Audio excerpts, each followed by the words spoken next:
Nilo hated the mirror. It wasn't cracked or dirty. It wasn't even crooked on the wall. But every time he looked into it, he felt smaller.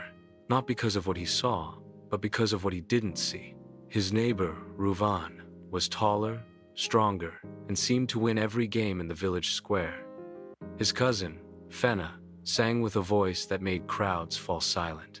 Even his younger brother, barely 12, could carve wooden toys that everyone wanted to buy. And Nilo? He could do many things, he just never felt the best at any of them. And so, every night, the mirror reminded him of what he wasn't. One evening, frustrated, he sat by the river with a stick in his hands, drawing lines in the dirt. He whispered under his breath, "Why can't I be like them? Why can't I have what they have?" A voice answered, raspy yet calm. "Because then you would not be you." Nilo spun around. An old man sat beneath a willow tree, fishing rod balanced on his knees. His cloak was faded, his beard long, and his eyes sharp with quiet knowing.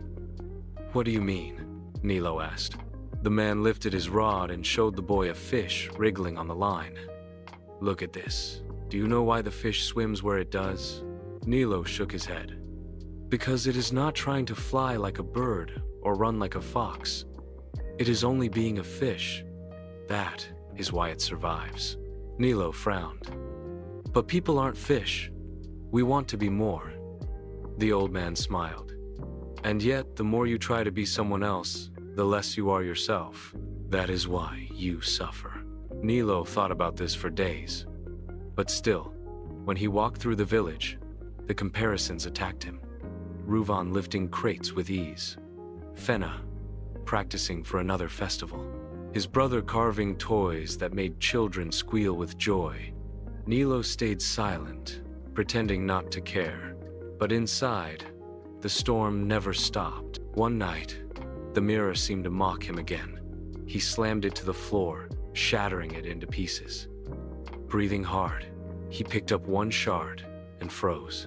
Because in the jagged glass, he saw something strange. His reflection was different. Not better, not worse, but his own, stretched and bent by the angle. And in that broken piece, he remembered the fisherman's words. The more you try to be someone else, the less you are yourself. The next morning, Nilo returned to the willow tree.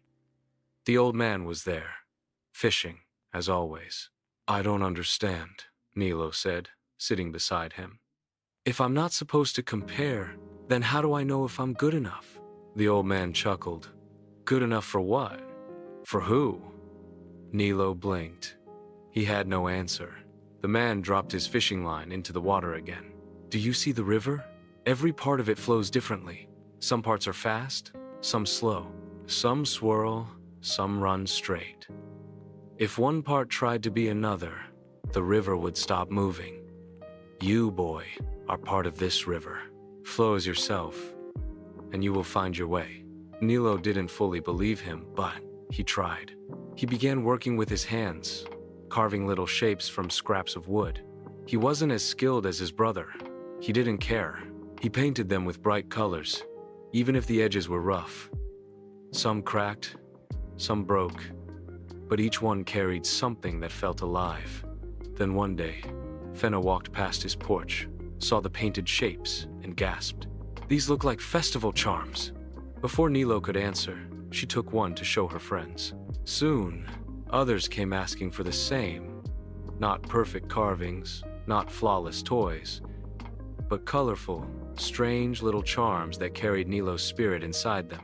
Word spread. Farmers hung them on their doors for luck. Children wore them around their necks. Travelers carried them as keepsakes. No one called them toys, or ornaments, or carvings. They called them Nilo's charms. For the first time, Nilo saw people smile not because of what he lacked, but because of what only he could give. That evening, he returned to the willow tree. The old man was still fishing. "They like what I make," Nilo said softly, almost in disbelief. The old man looked at him with kind eyes. "Because you finally gave them you.